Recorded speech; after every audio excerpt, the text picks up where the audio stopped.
ഈ ബൈബിൾ സ്റ്റഡിയുടെ 7ാം ഭാഗം ഇവിടെ ആരംഭിക്കുന്നു. ഈ പാറമേൽ ഞാൻ എന്റെ സഭയെ പണിയും. അങ്ങനെ ദൈവത്തിന്റെ സഭയെ കർത്താവ് പണിതുകൊണ്ടിരിക്കുകയാണ്. ഇപ്പോൾ പരിശുദ്ധാത്മാവാണ് അതിന്റെ ക്രമീകരണങ്ങൾ ഈ ഭൂമിയിൽ ചെയ്തുകൊണ്ടിരിക്കുന്നത്. എന്നാൽ ദൈവത്തിന്റെ സഭയുടെ പണി പൂർത്തിയാകുമ്പോൾ ഇവിടെ നിന്ന് ഈ കെട്ടിടം ദൈവത്തിന്റെ സഭ മാറ്റപ്പെടും.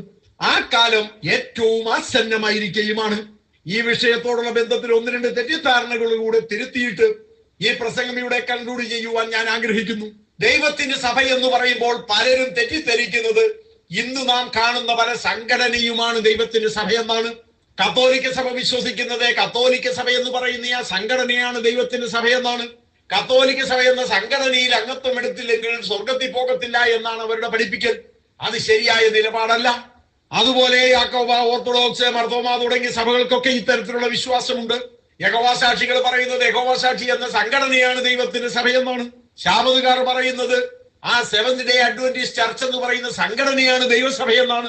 സിലോൺ പെന്തക്കോസ്റ്റ് മിഷൻ എന്ന് ഒരു കാലത്ത് അറിയപ്പെട്ടിരുന്ന ദ പെന്തക്കോസ്റ്റ് മിഷൻ, അവര് പറയുന്നത് അവരുടെ സംഘടനയാണ് ദൈവത്തിന്റെ സഭ.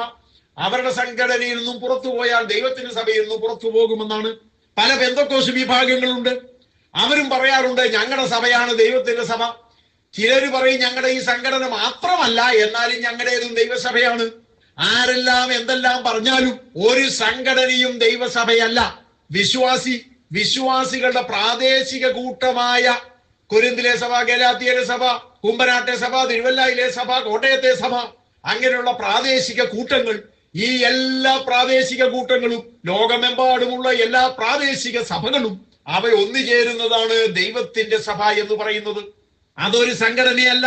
അതിന് പോപ്പില്ല, പാത്രിയാർക്കീസ് ഇല്ല, കാതോലിക്ക ഇല്ല, സെൻട്രൽ പാസ്റ്റർ ഇല്ല, ചീഫ് പാസ്റ്റർ ഇല്ല. അങ്ങനെയൊന്നുമില്ലാതെ വിശ്വാസി, ലോക്കൽ സഭ, ആഗമന സഭ, ഇത് മാത്രമാണ് ദൈവസഭ എന്ന് പറയുന്നത്. അതിനിടയ്ക്കുള്ള ഒരു സംഘടനയും ദൈവീകമല്ല, ഒരു സംഘടനയും ദൈവം സ്ഥാപിച്ചതുമല്ല. ചിലർ പറയും ദൈവം തന്നതായ കാഴ്ചപ്പാടനുസരിച്ച്, ദർശനം അനുസരിച്ച് ഉണ്ടാക്കിയതാണ് ഞങ്ങളുടെ സംഘടന. നിങ്ങൾ പറയുന്നത് തെറ്റാണ്. സംഘടന ഉണ്ടാക്കാൻ ദൈവമാർക്കും ഒരു ദർശനവും കൊടുക്കാറില്ല. ദൈവിക പദ്ധതിയിൽ സംഘടനയൊന്നില്ല.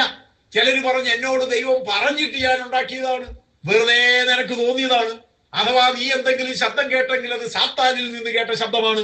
ദൈവിക പദ്ധതിയിൽ സംഘടനകളില്ല. ഗവൺമെന്റുമായിട്ടുള്ള ഇടപാടിന് സംഘടന ആവശ്യമാണെങ്കിൽ ആയിക്കൊള്ളുക, പക്ഷെ അതിൽ കവിഞ്ഞ ഒരു അർത്ഥവുമില്ല. ദൈവസഭ എന്ന് പറയുന്നത് ചാരിറ്റബിൾ സൊസൈറ്റി അല്ല, ട്രസ്റ്റ് അല്ല. ട്രസ്റ്റോ ചാരിറ്റബിൾ സൊസൈറ്റിയോ ഉണ്ടാക്കുന്നത് സർക്കാരുമായുള്ള ഇടപാടിന് വേണ്ടി മാത്രമാണ്.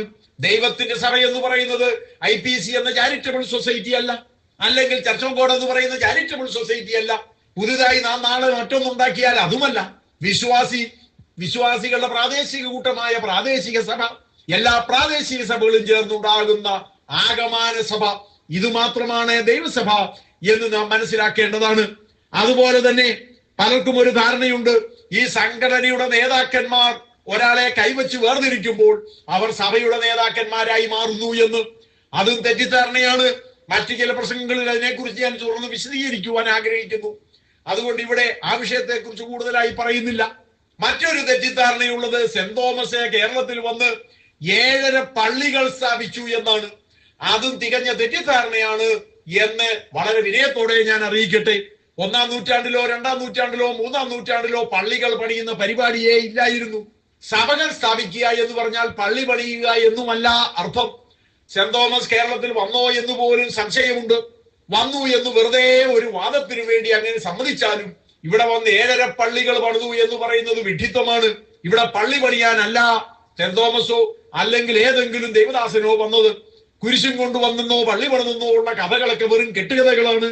അന്ന് ആരും കുരിശുമായി നടന്നിരുന്നില്ല. അന്ന് പള്ളി പണിയുന്ന പരിപാടിയും ഇല്ലായിരുന്നു. സെന്റ് തോമസ് കേരളത്തിൽ വന്നു എന്നത് ശരിയാണെങ്കിൽ, അല്ലെങ്കിൽ ആ കാലത്ത് തന്നെ ഏതെങ്കിലും ക്രിസ്തു ശിഷ്യൻ കേരളത്തിൽ വന്നു എന്നത് ശരിയാണെങ്കിൽ ഇവിടെ അവർ സുവിശേഷം പ്രസംഗിച്ചിരിക്കാം, പലരും അത് കേട്ട് രക്ഷിക്കപ്പെട്ടിരിക്കാം, അങ്ങനെ പ്രാദേശിക സഭകൾ ഉണ്ടായിരുന്നിരിക്കാം. അതിനപ്പുറത്തായി പള്ളികളില്ല, അങ്ങനെ വിശേഷിച്ച് കെട്ടിടങ്ങളില്ല.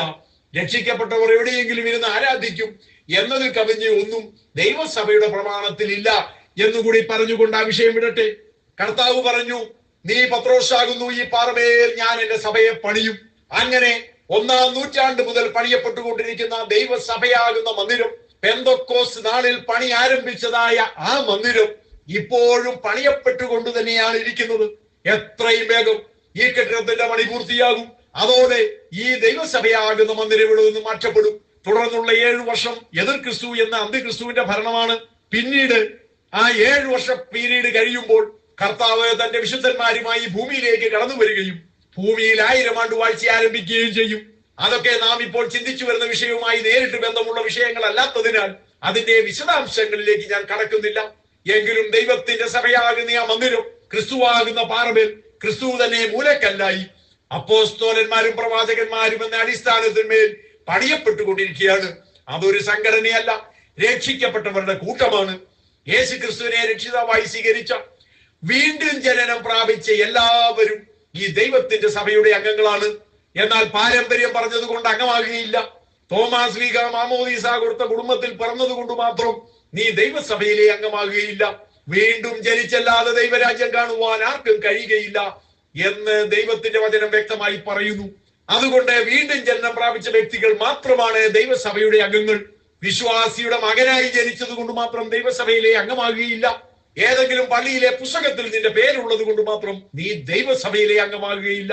വീണ്ടും ജനനം പ്രാപിച്ച് രക്ഷിക്കപ്പെട്ട് ദൈവസഭയുടെ അംഗമായി തീർന്നവർ മാത്രമാണ് ദൈവത്തിന്റെ സഭയാകുന്ന ഈ ദൈവാലയത്തിന്റെ കല്ലുകൾ.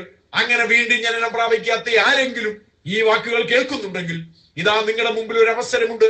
കർത്താവായ യേശു ക്രിസ്തുവിനെ രക്ഷിതാവായി സ്വീകരിച്ച് പാപവഴികളോട് വേർപിരിഞ്ഞ് മനസ്സാന്തരപ്പെട്ട് വീണ്ടും ജനനം പ്രാപിച്ച് ദൈവസഭയാകുന്ന ആലയത്തിന്റെ കല്ലായി തീരുവാൻ ദൈവം നിങ്ങളെ സഹായിക്കട്ടെ എന്ന് പ്രാർത്ഥിച്ചുകൊണ്ട് ഞാൻ ഈ പ്രസംഗം ഇവിടെ കൺക്ലൂഡ് ചെയ്യുകയാണ്. ദൈവം നിങ്ങളെ അനുഗ്രഹിക്കട്ടെ. ഇത്രയും സമയം ഈ ബൈബിൾ സ്റ്റഡി ശ്രദ്ധിക്കുവാൻ സന്മനസ് കാണിച്ച എല്ലാ പ്രിയപ്പെട്ടവരോടുമുള്ള നന്ദിയും സ്നേഹവും ഈ സമയത്ത് അറിയിക്കുന്നു.